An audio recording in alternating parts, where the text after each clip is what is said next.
The popularity of MAHA influencers is surging as families look for help outside the traditional expensive medical system.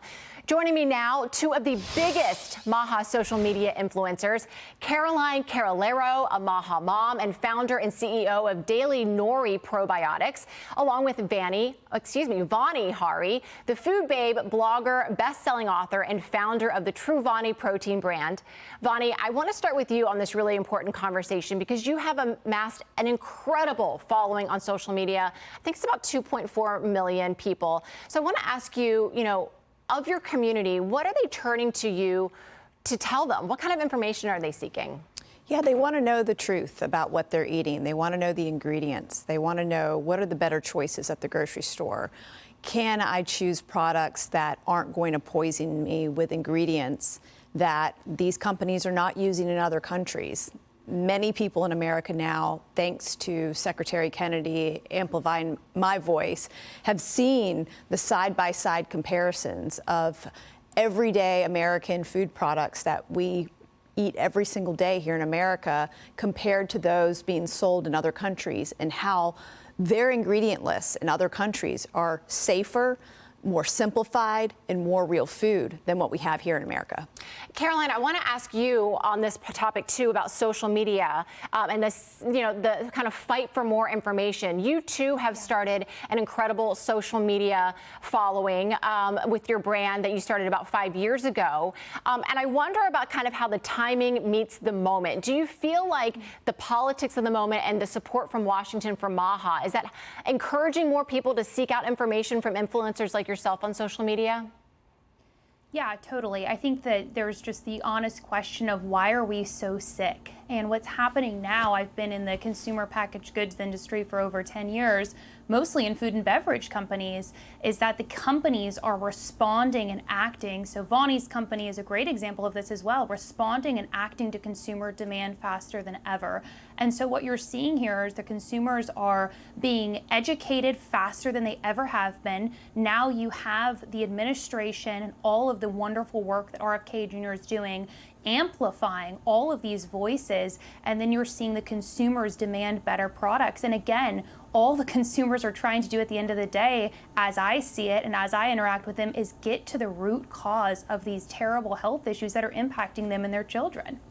Health and wellness are incredibly big tent issues, and we're finding that people across the political spectrum care about this, and it's even pushing some on the left to now lean to the right. And Vani, I want to ask you about this because you used to be a Democrat. You were even a delegate at the Democratic National Convention back in 2012, but you've switched parties. So I'm wondering, what is it that the Republican Party is giving you that the Democratic Party did not? Yeah, I really am an independent now, and I am going to gravitate towards the leaders that are looking at the issues that I find most important. I truly believe without health, we do not have a life. And I know that because I grew up with extreme health issues. I was on 9 prescription drugs. And when I found real food, when I switched my diet, I went off every single prescription drug and realized a life that I never thought was possible, and was able to find my calling in becoming a food activist and an author and a business owner making better for you products. And I want that for every American. I truly believe that you cannot find your purpose in life until you have true health. And I think the only way to get true health is to get the toxins and the chemicals out of your diet. And this is why I will teach everyone the truth about what's happened to our food system, how there's over 10,000 chemicals allowed for use here in the United States, whereas in other countries it's like 400. We need to have a serious look at the chemicals we're inundating our bodies with. And thankfully, this administration is starting to do that more than any other previous generation of any politicians, for that matter. It took 30 years to ban one red dye chemical, even though it caused cancer, and they knew this. They kept it in food, but they banned it in cosmetics 30 years ago. Now we actually have intellectual honesty coming out of our FDA and our regulatory systems in HHS, and we're going to get the truth out to Americans so they can make better choices, and we're going to ask the food companies to start making these changes.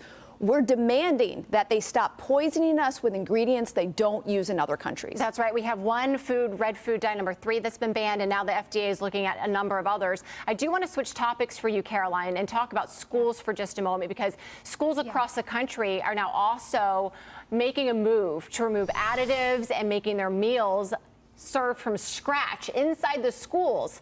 This does come at a cost. We found one school district out in California that spent $400,000 last year alone for locally sourced ingredients without high fructose corn syrup, dyes, and additives.